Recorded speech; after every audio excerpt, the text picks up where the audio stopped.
is a feeling that makes your mouth work faster than your mind. എല്ലാ പ്രേക്ഷകർക്കും smart പേരൻസിലേക്ക് സ്വാഗതം.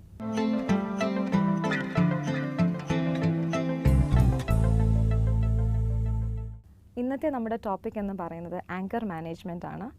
നമ്മോടൊപ്പം സൈക്കോതെറാപ്പിസ്റ്റും അതുപോലെ തന്നെ ഇൻ്റർനാഷണൽ ലൈഫ് കോച്ചുമായ ഡോക്ടർ VT ഇക്ബാൽ എന്ന് വന്നിട്ടുണ്ട്. Sir, welcome to smart parents. ഞാൻ പറഞ്ഞ പോലെ തന്നെ ഇന്നത്തെ നമ്മുടെ ടോപ്പിക് ആങ്കർ മാനേജ്മെൻറ്റ് എന്നുള്ളതാണ്.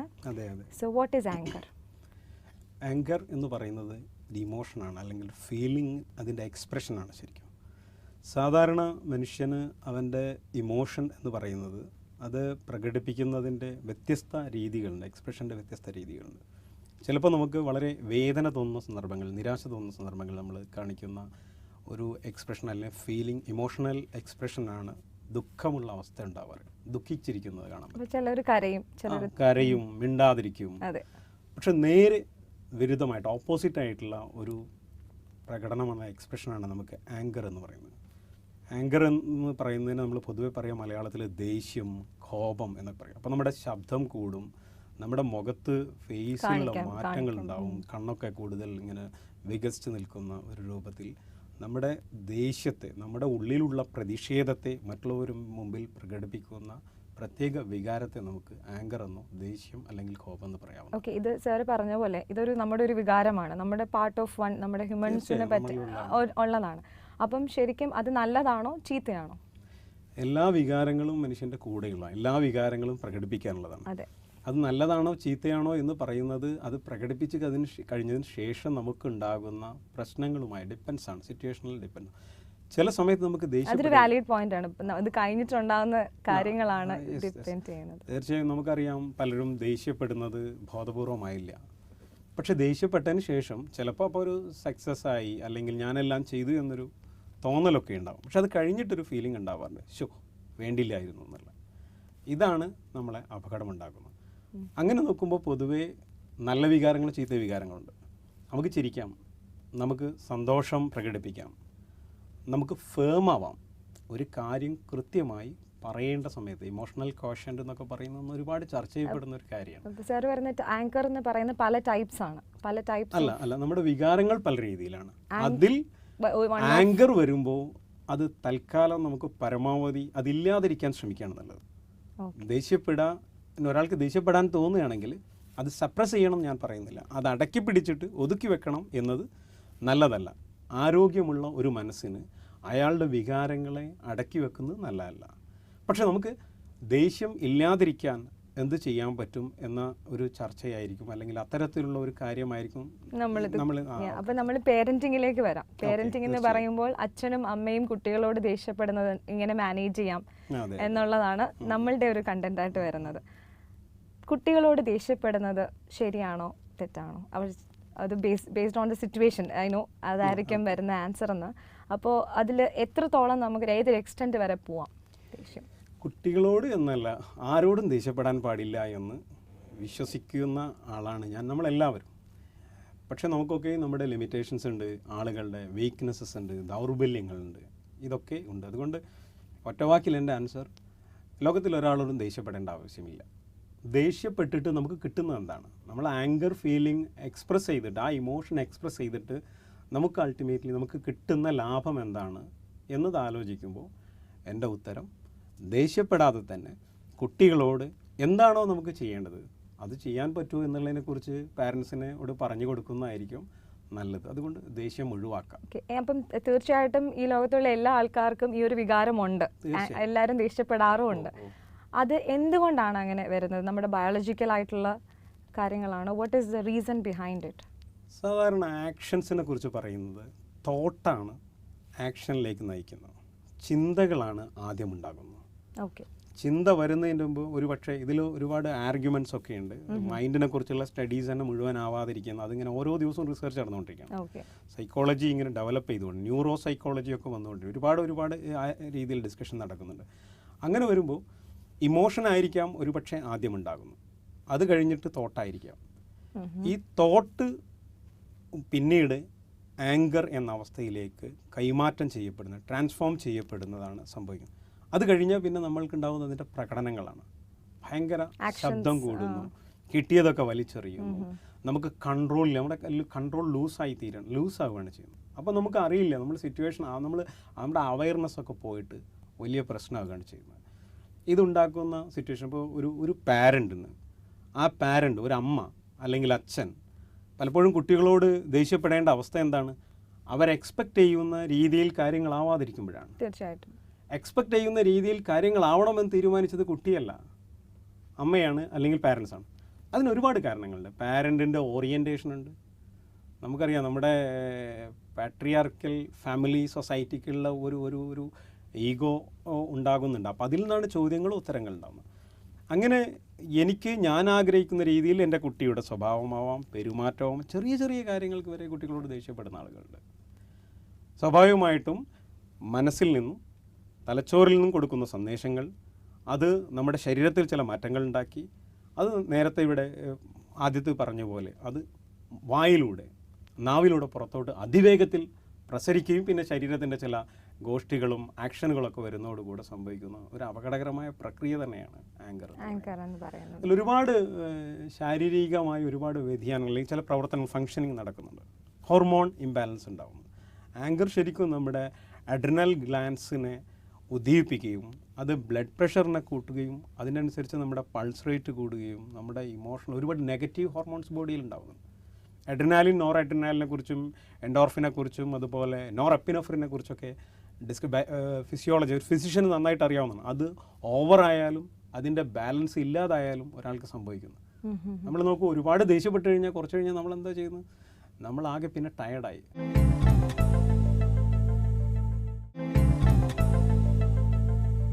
ഇപ്പം ഈ പ്രവാസ ജീവിതത്തിൽ എല്ലാവരും തന്നെ വളരെ ബിസിയാണ്, ഹസ്ബൻഡും വൈഫും.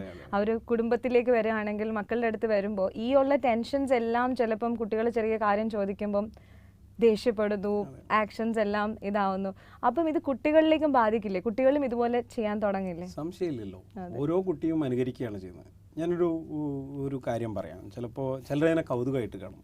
റിസർച്ചുകൾ നടക്കും. തൊട്ടിൽ കിടക്കുന്ന ഒരു കൊച്ചുകുട്ടി, ആ കുട്ടി കരയാണ്. അമ്മ ഒരുപക്ഷെ അടുക്കളയിലേക്ക്, സാധാരണ ഈ കാര്യങ്ങളൊക്കെ ചെയ്യുക അമ്മമാരാണ്, അല്ലാതെ അച്ഛന്മാർക്ക് ഇതിൽ വലിയ റോളൊന്നുമില്ല. കുട്ടി കരയും, ആദ്യത്തെ ഒരു പിച്ചിൽ കരയും. അമ്മ ഒരുപക്ഷെ അടുക്കളയിലോ മറ്റു കാര്യങ്ങളിലോ വാഷ് ചെയ്യുന്നു, വേറെ എന്തെങ്കിലും കാര്യങ്ങളായിരിക്കും, അവരുടെ അതിൽ വായിക്കുകയായിരിക്കും, ഒക്കെ ആയിരിക്കും. കുറച്ചുകൂടെ കഴിയുമ്പോൾ കുട്ടിയുടെ ശബ്ദം ഒന്നും കൂടെ കൂട്ടും, ഇത്രയും കൂടെ സൗണ്ട് കൂട്ടും. അപ്പോഴും അമ്മ ശ്രദ്ധിക്കാൻ സാധ്യതയില്ലെങ്കിൽ വളരെ ഹൈ പിച്ചിൽ കരയാൻ തുടങ്ങും. അമ്മയ്ക്ക് മനസ്സിലാകും, ഇനി ഇവിടെ കൂടുതൽ ഞാൻ നിന്നാൽ കുട്ടി ശബ്ദം ഉണ്ടാക്കി വയലൻ്റ് ആകും. അല്ലെങ്കിൽ കുട്ടിയുടെ അടുത്ത്, ഇതൊക്കെ ഒരു വയസ്സ് ആവാത്ത കുട്ടികൾ ചെയ്യുന്ന കാര്യങ്ങൾ, തൊട്ടിൽ കിടക്കുന്ന കുട്ടികൾ ചെയ്യുന്ന, കുട്ടി അതിൻ്റെ അവസാനത്തെ പ്രക്രിയകൾ നിർവഹിക്കുന്നതോടുകൂടെ അമ്മ ഓടിയെത്തും. അപ്പോൾ പിന്നെ കഴുകി വൃത്തിയാക്കും. കുട്ടി എവിടെ നിന്ന് പഠിച്ചു എന്നുള്ളതാണ്.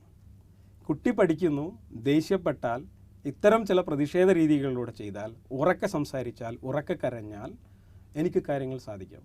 തൊട്ട് താഴെയുള്ള കുട്ടികൾ, അവൻ്റെ താഴെയുള്ള, തൊട്ട് മുകളിലുള്ള കുട്ടികൾ, അവരുടെ താഴെയുള്ള കുട്ടികളെ എങ്ങനെയാണ് നമ്മുടെ വീട്ടിൽ ഭരിക്കുന്നത് നമുക്കറിയാം. നമ്മുടെ സ്കൂളുകളിലും ക്ലാസ് റൂമിലൊക്കെ കാണാം. അവനെ പേടിപ്പിച്ചിട്ടാണ്, അവനെ ഷൗട്ട് ചെയ്തിട്ടാണ് അവൻ്റെ മേൽ അധികാരം സ്ഥാപിക്കുന്നത്. ശബ്ദം ഉണ്ടാക്കുക എന്നുള്ളത് തന്നെ അതിനെക്കുറിച്ച് പറയുകയാണെങ്കിൽ അതിനൊരു ഫ്യൂഡലിസ്റ്റ് സിസ്റ്റത്തിൻ്റെ ഭാഗമാണ്. ഞാൻ ഉറക്കെ സംസാരിച്ചാൽ നിങ്ങൾ കേട്ടോളണമെന്നാണ്.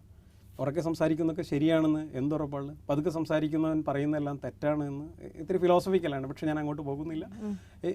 തീർച്ചയായും മക്കളിലേക്ക് ഈ വികാരം കൈമാറ്റം ചെയ്യപ്പെടുന്നു, അവരത് അനുകരിക്കുന്നു എന്ന് മാത്രമല്ല ഇതാണ് ശരിയെന്ന് വിശ്വസിക്കുകയും ചെയ്യുന്നു. അപ്പം തീർച്ചയായിട്ടും എനിക്ക് തോന്നുന്നു നമ്മൾ ഈ ഒരു കാര്യത്തെക്കുറിച്ച് കൂടുതൽ സംസാരിക്കണം. അപ്പം എങ്ങനെ ഇത് കൺട്രോൾ ചെയ്യാൻ പറ്റും? തീർച്ചയായിട്ടും പേരൻസ്, ഇവിടെയുള്ള പേരൻസ് ദേഷ്യപ്പെടാതിരിക്കില്ല എന്നുള്ളതാണ് കണ്ടുവരുന്നത്. അപ്പം ഇതെങ്ങനെ അവർക്ക് കൺട്രോൾ ചെയ്യാൻ പറ്റും? നമ്മൾ എത്ര തന്നെ ഇപ്പോൾ നമുക്കറിയാം ധാരാളം ട്രെയിനിങ്ങൾ നടക്കുന്നു. നേരത്തെ ലൈഫ് കോച്ച് ട്രെയിനിങ്, ഒരുപാട് ക്ലാസ്സുകൾ, അവയർനെസ് പ്രോഗ്രാമുകൾ, കോച്ചിങ്ങുകളൊക്കെ നടക്കുന്നുണ്ട്. പാരൻറ്റിങ് വ്യാപകമായി നടന്നുകൊണ്ടിരിക്കണം. നമ്മൾ തന്നെ മീഡിയ വൺ തന്നെ ധാരാളം സെഷൻസ് ഇതിൻ്റെ പേരിൽ ചെയ്തതായിട്ട് ഞാൻ കണ്ടിട്ടുണ്ട്. അതിലൊക്കെ ധാരാളം കാര്യങ്ങൾ ചർച്ച ചെയ്യുന്നുണ്ട്. എന്നാലും മനുഷ്യൻ്റെ ഭാഗമാണ്, മനുഷ്യൻ്റെ ബയോളജിയുടെ ഭാഗമാണ്, മനുഷ്യൻ്റെ തോട്ടിൻ്റെ ഭാഗമാണ് അവൻ്റെ ഇമോഷൻ പ്രകടിപ്പിക്കുക. അപ്പോൾ നമുക്കതിനെ കൺട്രോൾ ചെയ്യുക എന്നുള്ളത് ഒരു ആർട്ടാണ്. അല്ലെങ്കിൽ ഈ ആങ്കർ എന്ന് പറയുന്നതിന് it's a training for temper controlling എന്നാണ്. Control the temper. ഈ ടെമ്പറിനെ കൺട്രോൾ ചെയ്യാൻ കഴിയുന്നെങ്കിൽ ആ ഒരു ദേഷ്യത്തെ, ആ ഒരു ചൂടിനെ കൺട്രോൾ ചെയ്യുകയും അതിനെ ഒരു കുറച്ച് കാമായിട്ട് റിമൈൻഡ് ചെയ്ത് കമ്പോസ്ഡ് എന്ന് പറയും, ഒരു സിസ്റ്റമാറ്റിക് മ്യൂസിക്കൽ അല്ലെങ്കിൽ ഒരു റിതമാറ്റിക് ആയിട്ട് നമ്മുടെ വികാരങ്ങളെ നമുക്ക് നിയന്ത്രിക്കാൻ കഴിയുന്ന ഒരു ട്രെയിനിങ് നമുക്ക് നേടിയെടുക്കുക എന്നുള്ളതാണ് നമ്മുടെ പ്രധാനപ്പെട്ട കാര്യം. അതിൽ വളരെ പ്രധാനപ്പെട്ട ചില കാര്യങ്ങൾ കുറേ കൂടുതൽ ഡിസ്കസ് ചെയ്യേണ്ട ഒരു വിഷയമാണത്. എന്തുകൊണ്ടാണ് ഞാൻ ദേഷ്യപ്പെടുന്നത്, എനിക്ക് ദേഷ്യപ്പെടാനുള്ള കാരണം എന്താണ്? തീർച്ചയായും ദേഷ്യപ്പെടാനുള്ള കാരണം നമ്മൾ നേരത്തെ സൂചിപ്പിച്ചതുപോലെ ഞാൻ ആഗ്രഹിക്കുന്ന, ഞാൻ പ്രതീക്ഷിക്കുന്ന, എൻ്റെ എക്സ്പെക്റ്റഡ് ലെവലിലേക്ക് കടന്നു വരാൻ പറ്റുന്ന രീതിയിലേക്ക് ഒരു പക്ഷേ അപ്പുറത്തുള്ള എൻ്റെ മകൻ, എൻ്റെ മകൾ തയ്യാറാവുന്നില്ല എന്നൊരു കാര്യം വരുന്നുണ്ട്.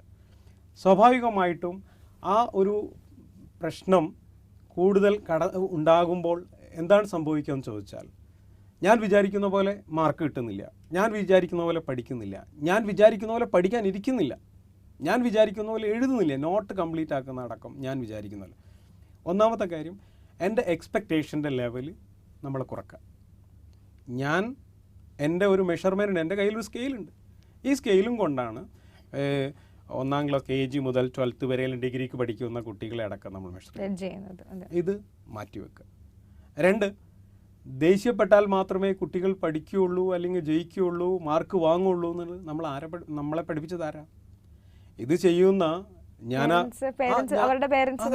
ഞാനാകുന്ന പാരന്റിനോട് കുറേ കാലമായിട്ട് ആരൊക്കെയോ ദേഷ്യപ്പെട്ടിട്ട് ഞാൻ അങ്ങനെ ചെയ്തു അതുകൊണ്ട് റിസൾട്ട് ഉണ്ടായി എന്നുള്ള പേര്, അത് ശരിയായ ഒരു രീതിയൊന്നല്ല. അതുകൊണ്ട് ആങ്കർ കൺട്രോൾ ചെയ്യാൻ ഏറ്റവും നല്ല കാര്യം, ഒരാൾക്ക് സാധാരണ ഒരേ സമയത്ത് 2 ഫീലിംഗ് ഉണ്ടാവില്ല എന്നാണ് പറയാം. എനിക്ക് ചിരിച്ചുകൊണ്ടിരിക്കുമ്പോൾ കരയാൻ പറ്റില്ല, വെയിലും മഴയൊക്കെ ചിലപ്പോൾ ഒരേ സമയം ഉണ്ടായേക്കാം. പക്ഷെ മനുഷ്യന്റെ മുഖത്ത് ചിരിയും കരച്ചിലും കൂടെ വരികയാണെങ്കിൽ അത് വളരെ സിനിമയിലൊക്കെ അല്ലെങ്കിൽ സന്തോഷാശ്രു എന്നൊക്കെ നമ്മൾ പറയാറുണ്ട്, അത് സന്തോഷത്തിന്റെ കണ്ണുനീർ എന്നൊക്കെ പറയണം. പക്ഷെ ഇവിടെ അതല്ലല്ലോ. അപ്പോൾ നമുക്കൊരു സുഖം എന്ന് വെച്ചാൽ ഇതിനെ ഷെൽവ് ചെയ്യാൻ പറ്റും. അതായത് എൻ്റെ ഈ ദേഷ്യമെന്ന വികാരത്തെ പതുക്കെ ഒരു ബോക്സിലേക്ക് മാറ്റാം. ഇത് നമ്മളങ്ങനെ മനസ്സിലാക്കണം. ഇത് സൈക്കോ തെറാപ്പിയിൽ ഉപയോഗിക്കുന്ന ട്രിക്കുകളാണ്. പേരൻസ് വളരെ ശ്രദ്ധിച്ച് കേൾക്കേണ്ട ഒരു പോയിന്റ് ആണ്. തീർച്ചയായും ദേഷ്യം വരുന്ന ആളുകൾ, ഞാൻ പറഞ്ഞു അറ്റ് എ ടൈം 2 ഇമോഷൻ ഉണ്ടാവില്ല. അപ്പോൾ തൻ്റെ ദേഷ്യം എന്ന ഇമോഷനെ പതുക്കെ മാറ്റിവെക്കുക. പകരം അവിടെ സന്തോഷത്തിൻ്റെയോ ഫേംനെസ്സിൻ്റെയോ, ഫേം എന്ന് പറയുന്നത് കാർക്കശിയാണ്, ഇന്ന സമയത്ത് ഇന്ന കാര്യം തീർച്ചയായും നീ ചെയ്തിരിക്കണം എന്ന് പറയുന്നതും, ഞാനങ്ങ് ഇപ്പോൾ ശബ്ദം ഉണ്ടാക്കി കഴിഞ്ഞാൽ നമ്മൾ തന്നെ ഇവിടുന്ന് പൊട്ടിത്തെറിച്ച് പോകുന്ന അത്രയും ശബ്ദത്തിലൊരു കാര്യം പറയേണ്ടതുണ്ടോ? അപ്പോൾ എൻ്റെ വികാരത്തെ, ദേഷ്യമെന്ന നെഗറ്റീവ് വികാരത്തെ, ഇമോഷനെ മാറ്റി പകരം അവിടെ ഫേമായിട്ടുള്ള കാര്യങ്ങൾ കൃത്യമായി മനസ്സിലാക്കിയിട്ടുള്ള ഒരു ഇമോഷനെ പ്രകടിപ്പിക്കാനുള്ള കോൺഷ്യസ് ആയിട്ടുള്ള ഇൻറ്റൻഷനലി നമ്മൾ അതിൻ്റെ ട്രെയിനിങ് അത് പ്രാക്ടീസ് ചെയ്യുക എന്നുള്ളതാണ്. അത് എങ്ങനെയായിരിക്കും? പെട്ടെന്നൊരു ഒരു പ്രാവശ്യം ഒരു അച്ഛനോ അപ്പം കൊച്ചിനോട് ദേഷ്യപ്പെടുന്നോ അല്ലെങ്കിൽ വൈഫിനോട് ദേഷ്യപ്പെടുന്നോ പെട്ടെന്ന് അവർക്ക് മാറ്റാൻ പറ്റില്ല. ഒരു മാനസികാവസ്ഥയും ഒരു ദിവസം കൊണ്ടോ മാറ്റാൻ പറ്റില്ല. അപ്പോൾ എന്തെങ്കിലും എക്സസൈസ് ഉണ്ട്, ഇപ്പം കാണുന്ന പോലെ യോഗ ചെയ്യുന്നതോ അതൊക്കെ ഹെൽപ്പ് ചെയ്യുമോ? ധാരാളം ട്രിക്സുകൾ, ഞാൻ ചില ടിപ്സുകൾ പറയാവുന്നത്. അതിലൊന്നാണ്, നമുക്ക് ആങ്കർ ഉണ്ടാകുമ്പോൾ, ഇപ്പോൾ ദേഷ്യം വരുമ്പോൾ നമ്മൾ ആദ്യം ജസ്റ്റ്, ഞാൻ പറഞ്ഞല്ലോ ബൈ പ്രാക്ടീസാണ്, ബൈ ട്രെയിനിങ് ആണത്. Think before expression. അത് നമ്മൾ ബിഫോർ സ്പീക്ക് ഒന്ന് ചിന്തിക്കുക, ഞാൻ എന്താണ് പറയാൻ പോകുന്നത്, ഞാൻ എന്താണ് ഇപ്പോൾ എൻ്റെ മോളോട് പറയാൻ പോകുന്നത്, ഞാൻ എൻ്റെ മോളോട് ഇത് പറഞ്ഞാൽ, മകനോട് ഇത് പറഞ്ഞാൽ ഉണ്ടാകുന്ന റിസൾട്ട് എന്തായിരിക്കും ചിന്തിക്കുക. ഇത് പഠിച്ച് ചെയ്യേണ്ട നമ്പർ 1. നമ്പർ 2, നമുക്ക് കുറച്ച് സമയം എടുക്കുക. ടേക്ക് ടൈം ഔട്ട്, കുറച്ച് സമയം എടുക്കുക, ഒന്ന് ബ്രേക്ക് കൊടുക്കുക. അവിടെ നമ്മൾ കുട്ടിയോട് പഠിക്കാൻ പറഞ്ഞു, അല്ലെങ്കിൽ ഹോംവർക്ക് ചെയ്യാൻ പറഞ്ഞു. പക്ഷെ നമ്മൾ തിരിച്ചു വന്നപ്പോൾ ഒന്നും ചെയ്തില്ല, പഴയ പോലെ ഇരിക്കുന്നു, ആ നോട്ട്ബുക്ക് ബ്ലാങ്കാണ്. നമുക്കൊക്കെ ഉണ്ടാകുന്ന കാര്യങ്ങളാണ്, ബ്ലാങ്കാണ്. അപ്പോൾ നമുക്ക് പെട്ടെന്ന് ദേഷ്യം വരും. കുറേ കാലമായിട്ട് നമ്മൾ ദേഷ്യപ്പെട്ടുകൊണ്ടിരിക്കുകയാണ്, നമ്മുടെ കുട്ടി പഴയ അവസ്ഥയിലാണ്, നമ്മൾ വീണ്ടും പരാജയപ്പെട്ട് എല്ലാം മൂഡ് ഓഫ് ആയിട്ട് തിരിച്ചു പോകും. സോ ജസ്റ്റ് പോസ് ചെയ്യുക, ടേക്ക് ടൈം ഔട്ട്. രണ്ടാമത്തെ ടിപ്സായിട്ട് നമുക്ക് വയ്ക്കാം. ഒന്നാമത്തെ, വൺസ് യു കാം, നമ്മൾ കാമായി കഴിഞ്ഞാൽ, ശാന്തമായി കഴിഞ്ഞെന്ന് തോന്നിയാൽ എക്സ്പ്രസ് യുവർ ആങ്കർ എന്ന് പറഞ്ഞാൽ അപ്പോൾ ദേഷ്യപ്പെടാൻ കഴിയില്ല, അല്ലെങ്കിൽ അതിൻ്റെ ഇൻറ്റൻസിറ്റി കുറയും. എത്ര ലെവലിലായിരുന്നോ എനിക്ക് ദേഷ്യപ്പെടാൻ അപ്പോൾ ആ സമയത്തുണ്ടായിരുന്നത്, അതിൻ്റെ ശക്തി കുറയും, റിസൾട്ട് കൂടും, കുട്ടിയിൽ റിസൾട്ട് കൂടും. ഇതുപോലെ ധാരാളം. അല്ലെങ്കിൽ ചില കാര്യങ്ങൾ നമുക്ക് തമാശയാണെന്ന് തോന്നും, പക്ഷേ നല്ല ദേഷ്യം വരുന്ന ഒരാൾ ഇത് പ്രാക്ടീസ് ചെയ്യാൻ തയ്യാറായാലേ രക്ഷയുള്ളൂ. ഒരു ഷുഗർ പേഷ്യൻറ്റിനോട് ഡോക്ടർ പറയുന്നത് അയാൾക്ക് ഒരു നിലക്കും പ്രാക്ടീസ് ചെയ്യാൻ പറ്റാത്ത കാര്യങ്ങളാണ് പറയാറുള്ളത്. അയാൾ പറയുന്ന കാര്യങ്ങളെല്ലാം ചിട്ടകളെല്ലാം അയാൾക്ക് പ്രാക്ടീസ് ചെയ്യാൻ സാധാരണഗതിയിൽ ബുദ്ധിമുട്ടില്ല. പക്ഷേ എന്തുകൊണ്ട് അദ്ദേഹം ചെയ്യുന്നു? ഇതാവശ്യമാണ് എന്നുള്ളതാണ്. അയാളുടെ ഒരു ശരീരശാസ്ത്രം അനുസരിച്ച് അയാൾക്ക് കഴിക്കാൻ ഇഷ്ടമുള്ളതൊക്കെയാണ് ഡോക്ടർ വിലക്കേൽപ്പിച്ചിരിക്കുന്നത്. തീർച്ചയായും. പക്ഷേ അയാൾ ചെയ്യുന്നു. അതേപോലെ ഞാൻ ഈ പറയുന്ന കാര്യങ്ങൾ നമുക്ക് യൂസ് യുവർ ഹ്യൂമർ സെൻസ്. എനിക്ക് തോന്നുന്നു ഇവിടുത്തെ ബിസി ലൈഫിൽ ഈ ഹ്യൂമർ സെൻസ് ഒക്കെ മിക്ക പേരൻസിനും നഷ്ടമായിട്ടുണ്ടാവും. ആരാണ് തീരുമാനിച്ചത്? നഷ്ടമായത് തിരിച്ചു കൊണ്ടുവരാൻ നമുക്ക് എന്താ പറ്റില്ലേ? നമ്മുടെ ഒരു മൈൻഡ് സെറ്റിൻ്റെ പ്രശ്നമുണ്ട്. ഏറ്റവും പെട്ടെന്ന് നമുക്ക് വർക്ക് പ്രഷർ ഒക്കെ ഒരു റീസൺ ആയിരിക്കില്ലേ ഇവിടുത്തെ? വർക്ക് പ്രഷർ ഉണ്ടാവാം. അപ്പോൾ വർക്ക് പ്രഷർ എൻ്റെ ബോസിനോടുള്ള ദേഷ്യം ഞാൻ എൻ്റെ മോളോട് തീർക്കണോ, എൻ്റെ മകനോട് തീർക്കണോ? റിസൾട്ടില്ലല്ലോ. യഥാർത്ഥത്തിൽ ആങ്കർ എന്ന് പറയുന്നത് ശരിക്കും ദേഷ്യം എന്ന് പറയുന്നത് ഒരു അൺനോൺ സോറോസ് എന്നാണ്. നമുക്കറിയാത്ത ഒരു ദുഃഖത്തിൽ നിന്നും പുറത്തോട്ട് ചാടുന്ന ഒരു ഓൾക്കാന പോലെ പൊട്ടി പുറത്തോട്ട് ഒഴുകുന്ന ഒരവസ്ഥയാണ് ദേഷ്യം.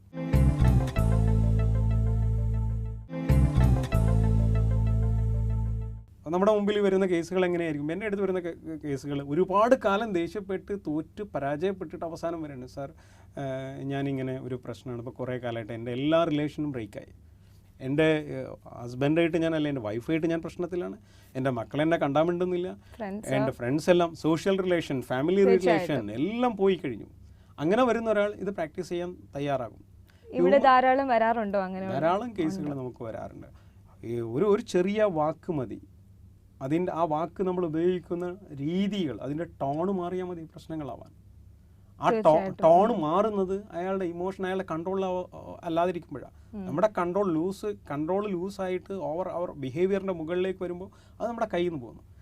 ഹ്യൂമർ സെൻസ് ഉപയോഗിക്കുക. സിമ്പിൾ റിലാക്സേഷൻ സ്കിൽസ് നമുക്കത് പ്രാക്ടീസ് ചെയ്യാവുന്നു. എന്തൊക്കെയാണ് സിമ്പിൾ റിലാക്സേഷൻ സ്കിൽസ് എന്ന് ഉദ്ദേശിച്ചത്? Breathing technique, simple breathing. നിങ്ങൾക്കൊരു 6 സെക്കൻഡ്സ് ഇൻഹേൽ ചെയ്യാൻ പറ്റുമെങ്കിൽ ഒരു സ്ഥലത്ത് വളരെ കൃത്യമായിരുന്നു നല്ല പോസ്ചറിൽ നിന്ന് കൈയും കാലൊക്കെ നിവർത്തി വെച്ച് വളരെ സ്ട്രെയിറ്റ് ആയിട്ട്, എന്നാൽ ബോഡി വളരെ സ്റ്റിഫ് ആവാതെ ഇരുന്ന് ഒരു 6 സെക്കൻഡ്സ് ഡ്യൂറേഷനിൽ, ഇതിങ്ങനെ പലരും പറയും ഇതൊക്കെ ഇങ്ങനെ കൗണ്ട് ചെയ്യാൻ പറ്റുമോ? വേണ്ട, നമുക്ക് പറ്റാവുന്ന രീതിയിൽ നന്നായിട്ട് അബ്ഡോമിനൽ ബ്രീതിങ് ചെയ്യുക. ഒരു 3 സെക്കൻഡ് 2 സെക്കൻഡ്സ് ഹോൾഡ് ചെയ്യുക, പുറത്ത് വിടുക. ചില മൂവി കാണുമ്പോൾ നമുക്ക് ഭയങ്കര സെൻറ്റിമെൻ്റൽ ആയിട്ടുള്ള സീൻ വരാറുണ്ട്. ആ സമയത്ത് നമ്മൾ പലരും കരയും, മറ്റു ഓഡിയൻസ് കാണാതെ ഇരുന്ന് കണ്ണ് തുടക്കുന്നവർ, തൊണ്ട അനക്കുന്നവർ നമ്മൾ ധാരാളം കാണും. നമ്മളെല്ലാവരും ഇതൊക്കെ ചെയ്യുന്നത്. ആ സമയത്ത് ജസ്റ്റ് ഒന്ന് പ്രാക്ടീസ് ചെയ്ത് നോക്കുക. Breathing exercise. നിങ്ങളുടെ എല്ലാ ഇമോഷനും സംവിധായകൻ പരാജയപ്പെടും എന്ന് വേണമെങ്കിൽ പറയാം. ഏറ്റവും അവസാനം ഒരു വളരെ പ്രശസ്തനായ ഒരു സ്റ്റാർ പറഞ്ഞത്, ഞാൻ തിയേറ്ററിൽ എൻ്റെ പ്രേക്ഷകരുടെ കൂടെ ഇരിക്കുമ്പോൾ അവർ കരയുന്നത് കാണാൻ എനിക്ക് അത് ഉണ്ടാക്കുന്നൊരു നടൻ്റെ, പക്ഷേ നടൻ്റെ ആ ആഗ്രഹമൊക്കെ ചിലപ്പോൾ പാളി പോകും. നമ്മളെ ആളുകൾ ഇതൊക്കെ ചെയ്യാൻ പഠിച്ചു തുടങ്ങി കഴിഞ്ഞു. അപ്പോൾ അതൊരു എക്സസൈസാണ്. അതുപോലെ തന്നെ ഞാനിങ്ങനെ മസിൽ പിടിക്കണം എന്നതിനാണ് വാശി പിടിക്കുന്നത്. എനിക്കിങ്ങനെ ഞാനിങ്ങനെ എപ്പോഴും ഭയങ്കര കോപം. നിങ്ങൾക്കറിയോ, ഒരു ആൾ നമ്മൾ സാറിനോട് കോപിക്കാൻ, ഭയങ്കരമായിട്ട് ദേഷ്യം പിടിച്ച് നിൽക്കാൻ ഒരാൾക്ക് ഏകദേശം 62 അല്ലെങ്കിൽ 72 മസിൽസ് വർക്ക് ചെയ്യണമെന്നാണ്. ഞാൻ വായിച്ചിട്ടുണ്ട് ഇതിനെക്കുറിച്ച്. മറ്റേത് സ്മൈൽ ചെയ്യാൻ 17, 14, 13 ഒക്കെ മതി. പക്ഷേ എല്ലാവരും എല്ലാം കൂടുതൽ എടുത്ത് 14 ആൾ ചെയ്യേണ്ട വർക്കിന് നമ്മൾ 62 ആളെ 72 ആളെ ഉപയോഗിക്കുന്ന ആർക്കാണ് ഇതിന്റെ നഷ്ടം? നഷ്ടം ആലോചിച്ചാൽ മതി. നമ്മളിത് സമയം എടുക്കണം. സമയം എടുത്തു കഴിഞ്ഞാൽ ദേഷ്യത്തെ കൺട്രോൾ ചെയ്ത് ഒരുപാട് ഫാമിലി തന്നെ നല്ല രീതിയിലാവും അല്ലേ, ഒരു ബ്യൂട്ടിഫുൾ ആക്കാം അവരുടെ ലൈഫ്. ഒരു കുട്ടിയോട് ദേഷ്യപ്പെട്ടെന്ന് വിചാരിക്കുക, ഹസ്ബൻഡാണ് കുട്ടിയോട് ദേഷ്യപ്പെടുന്നതിൽ സ്വാഭാവികമായിട്ടും അതിൽ മദർ കയറി അല്ലെങ്കിൽ വൈഫ് കയറി ഇടപെടും. ഇത് കാണുമ്പോൾ തന്നെ കുട്ടികൾ എൻജോയ് ചെയ്യും. ഇവർ രണ്ടാളും തമ്മിലായി അടി, ഇനി അവർ നോക്കിക്കോളും. അവരുടെ അന്നത്തെ ഡേ അല്ലെങ്കിൽ നൈറ്റ് അങ്ങ് പോയി. പിറ്റേന്ന് രാവിലെ ഇതിൻ്റെ എല്ലാ ഹാങ് ഓവറിൽ എണീക്കുക. അതെവിടെ കൊണ്ടുപോയിട്ട് അയാൾ തീർക്കും? ആ പോകുന്ന സമയത്ത് എന്തൊക്കെ കണ്ണിൽ കാണുന്നവരൊക്കെ. ഇവിടെയാണെങ്കിൽ ചിലപ്പോൾ 4 ഹോൺ അടിക്കും, വണ്ടി ഭയങ്കര ഹൈ സ്പീഡാവും, അവിടെ നമ്മുടെ ഓഫീസിൽ ചെല്ലുമ്പോൾ അതിലേറെ പ്രശ്നം, എല്ലാത്തിനോടും ദേഷ്യം. ഫൈനലി നമ്മൾ പരാജയപ്പെടും. ശരിക്കും അപ്പം ഈ ആങ്കർ എന്നുള്ള ഇമോഷനെ ശരിക്കും കൺട്രോൾ ചെയ്തില്ലെങ്കിൽ ലൈഫ് ഒരു പരാജയമായിരിക്കും. സംശയമില്ല. അതുപോലെ തന്നെ എനിക്ക് ഒരു ക്വസ്റ്റ്യനും കൂടെ ഉണ്ട്. ഈ ബോയ്സിലും ഗേൾസിലും നമ്മുടെ കുട്ടികളിൽ വരുമ്പം ഈ ആങ്കറിൽ ഡിഫറൻസ് ഉണ്ടോ? അവർക്കുള്ള എന്തെങ്കിലും അവരുടെ ദേഷ്യത്തിന് എന്തെങ്കിലും ഡിഫറൻസ് ഉണ്ടോ? പൊതുവെ ഹ്യൂമൻ ബീയിങ്സിലെ ജെൻഡർ ചേഞ്ചസ് ഇല്ല. ഇപ്പോൾ സ്ത്രീകൾ ആങ്കർ പ്രകടിപ്പിക്കുന്നതിൻ്റെ ഒരു എൻ്റെ മിക്കവാറും അതൊരു കരച്ചിലേക്കാണ് മാറാറുള്ളത്. അതെ അതെ. പുരുഷൻ, എല്ലാ പുരുഷന്മാരുടെ ഉള്ളിൽ കരയാറുണ്ടാകും. പുരുഷൻ കരയരുതെന്ന് പണ്ടേ നമ്മളെ പറഞ്ഞു പഠിപ്പിച്ചിരിക്കുന്നു. എന്നിട്ട് പുരുഷനാരും കരയുന്നില്ല എന്നുള്ള ഒരു വിശ്വാസമൊന്നും എനിക്കില്ല. വികാരങ്ങളെല്ലാം പ്രകടിപ്പിക്കാനുള്ളതാണ്, എല്ലാ വികാരങ്ങളും പ്രകടിപ്പിക്കാനുള്ളതാണ്. അത് എവിടെ എപ്പോൾ എങ്ങനെയെന്നുള്ളത് പ്രധാനപ്പെട്ട കാര്യമാണ്. കമ്പാരിറ്റീവ്ലി സ്ത്രീകളെക്കാളും പുരുഷൻ ദേഷ്യപ്പെടുന്നതാണ് ആ സിറ്റുവേഷനിൽ കൂടുതൽ ഇഷ്യൂ ഉണ്ടാക്കുന്നത്. പക്ഷേ സ്ത്രീകൾ ദേഷ്യപ്പെടുന്നതായിരിക്കും ഒരു ലോങ് ലാസ്റ്റിങ്ങിൽ, ഒരു നീണ്ട കാലത്തേക്ക് അതിൻ്റെ റിസൾട്ട് ഉണ്ടാക്കുന്ന സ്ത്രീകളുടെ ദേഷ്യമായിരിക്കും എന്നാണ് നമുക്ക് തോന്നിയത്. രണ്ടിലും ബയോളജിയിലുള്ള വ്യത്യാസം പോലെ അവരുടെ ഇമോഷണൽ വ്യത്യാസവും വ്യത്യാസമുണ്ട് എന്നുള്ളത് ക്ലിയറാണ്. ഡോക്ടർ, നമുക്ക് കുറച്ച് ക്വസ്റ്റ്യൻസ് വന്നിട്ടുണ്ട്. അതിൽ ഇതിനോട് റിലേറ്റ് ചെയ്തിട്ടുള്ള ഒരെണ്ണം ഞാൻ സെലക്ട് ചെയ്തിട്ടുണ്ട്. ചോദിച്ചിരിക്കുന്ന മേൻകയാണ്. മേൻക പറയുന്നത് മേൻകയുടെ ഹസ്ബൻഡ് ഭയങ്കര ദേഷ്യക്കാരനാണ്, അതാണൊരു നാച്ചുറലായിട്ട് പുള്ളിക്കാരൻ അങ്ങനാണ്.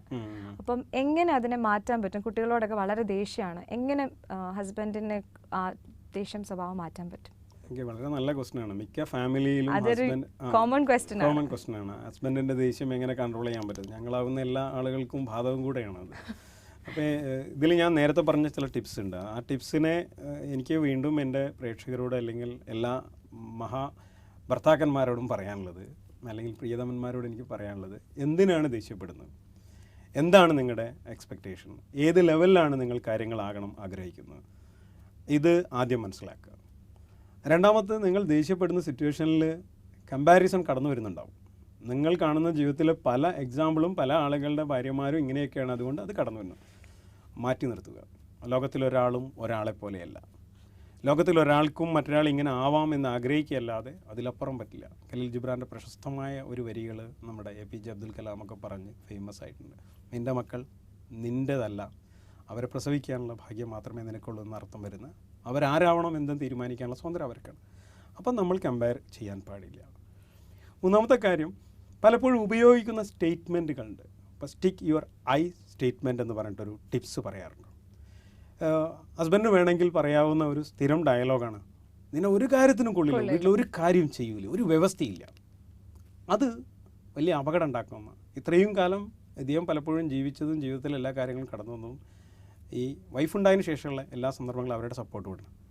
വേണമെങ്കിൽ അതിനെ മാറ്റി പറയും, ഞാൻ ആ കാര്യം നിൻ്റെ അടുത്ത് പ്രതീക്ഷിച്ചത് ഇങ്ങനെ ആയിരുന്നില്ല, കുറച്ചും കൂടെ അത് വേണമെങ്കിൽ അതിൻ്റെ ആ സ്റ്റേറ്റ്മെൻറ്റ് ഒന്ന് മോഡിഫൈ ചെയ്യാം. അപ്പോൾ വൈഫിന് വേണമെങ്കിൽ പറയാം, നിങ്ങൾ ഒരു കാര്യത്തിൽ എന്നെ സഹായിക്കുന്നില്ല എന്ന് പറയുന്ന വൈഫിന് വേണമെങ്കിൽ, ഞാൻ അപ്പോൾ നിങ്ങൾ കുറച്ച് സമയം കൂടെ ഇവിടെ നിൽക്കുമെന്ന് വിചാരിച്ചു, പക്ഷേ നിങ്ങളെ ചെയ്തില്ല എന്ന് പറയുന്നു. നിങ്ങൾ ഒരു കാര്യത്തിൽ എന്നെ സഹായിക്കുന്നില്ല, നീ ഒരു സമയത്തും വീട് ശ്രദ്ധിക്കുന്നില്ല എന്ന് പറയുന്നതിനേക്കാൾ നമ്മുടെ സ്റ്റേറ്റ്മെൻറ്റിനെ, അതിൻ്റെ രീതി, അതിൻ്റെ ടോണിനെ മാറ്റുക എന്നുള്ള ആങ്കർ ഇല്ലാതാക്കാൻ വലിയൊരു കാര്യമാണ്. അതേപോലെ ഞാൻ നേരത്തെ പറഞ്ഞ റിലാക്സേഷൻ ടെക്നിക്കായാലും പിന്നെ മറ്റ് കാര്യങ്ങളൊക്കെ, എക്സസൈസ് ചെയ്യുന്നത് നല്ലതാണ്. നമ്മുടെ മൂഡ് ഷിഫ്റ്റ് ചെയ്യാൻ വേണ്ടിയിട്ട് നമുക്ക് പ്ലേസ് മാറാവുന്നതാണ്. നിങ്ങൾ ഇരുന്ന് നോക്കൂ, നിങ്ങളുടെ ദേഷ്യത്തിൻ്റെ ഇൻറ്റൻസിറ്റി കുറയും. നിങ്ങളവിടെ ചാരി ഇരുന്ന് നോക്കൂ, കുറച്ചും കൂടെ മാറും. നിങ്ങളുടെ പോസ്ചർ മാറ്റുന്നതിനനുസരിച്ച് നിങ്ങളുടെ ദേഷ്യം. അപ്പോൾ ഏത് ഹസ്ബൻഡുമാരും ഏത് വൈഫിനോടും എനിക്ക് പറയാനുള്ളത്, ആരായാലും ദേഷ്യപ്പെടുന്ന സിറ്റുവേഷനിൽ ഒരല്പം മാറി നിൽക്കുക, പോസ്ചർ ഷിഫ്റ്റ് ചെയ്യുക. നിൽക്കുന്ന ആൾക്ക് നടക്കുന്ന ആളെക്കാളും കുറഞ്ഞേ ദേഷ്യപ്പെടാൻ പറ്റുള്ളൂ. അവിടെ നിൽക്കുന്ന ആൾക്ക് ഒരു ആൾ നിന്ന് ദേഷ്യപ്പെടുന്നു, അയാൾ നടക്കുകയാണ് ചെയ്യുന്നത്, നടക്കുന്ന ആൾക്ക് കൂടുതൽ ദേഷ്യം കൂടും. അയാൾ ഇരിക്കുകയാണെങ്കിലും നിൽക്കുന്നതിനേക്കാളും ദേഷ്യം കുറയും. അയാൾ കിടക്കുകയാണെങ്കിൽ അയാൾ ദേഷ്യം കുറഞ്ഞിട്ടുണ്ട്. നന്നായിട്ട് വെള്ളം കുടിക്കാൻ ശ്രമിക്കുന്നതും ദേഷ്യം കുറയ്ക്കാൻ നല്ലതാണ്. ഹോർമോൺ ചേഞ്ചസുമായി ബന്ധപ്പെട്ടതാണ് ഇത്, അതുകൊണ്ടാണ് ഞാൻ ഈ കാര്യങ്ങൾ പറയുന്നത്. Thank you sir, thank you. എനിക്ക് തോന്നുന്നു എനിക്ക് നല്ലൊരു ആൻസറാണ് കിട്ടിയിരിക്കുന്നത്. അതോടൊപ്പം തന്നെ എല്ലാ ആൾക്കാർക്കും, ഈവൻ ഹസ്ബൻഡ് ആൻഡ് വൈഫ്, അവർക്ക് സാർ പറഞ്ഞൊരു പോയിന്റ് എനിക്ക് വളരെ വാലിഡായിട്ട് തോന്നി. നിങ്ങൾ പറയുന്ന വാക്കുകളാണ് ആക്ച്വലി വേദനിപ്പിക്കുന്നത്. അതിനെ പല രീതിയിലും നമുക്ക് പറയാം. സാറ് പറഞ്ഞ പോലെ ഒരു കാര്യത്തിൽ തന്നെ കുറച്ചൊന്ന് സ്വീറ്റായിട്ട് പറയുകയാണെങ്കിൽ ആ ഒരു അറ്റ്മോസ്ഫിയർ നിങ്ങൾക്ക് മാറ്റാൻ പറ്റും. So thank you so much. വളരെ യൂസ്ഫുൾ ആയിട്ടുള്ള ഒരു ടോക്കായിരുന്നു ഇന്ന്. അടുത്ത എപ്പിസോഡിൽ ഞങ്ങൾ വീണ്ടും വേറൊരു ടോപ്പിക്കുമായിട്ട് വരുന്നതായിരിക്കും. അതുവരയ്ക്കും it's me Simi signing of.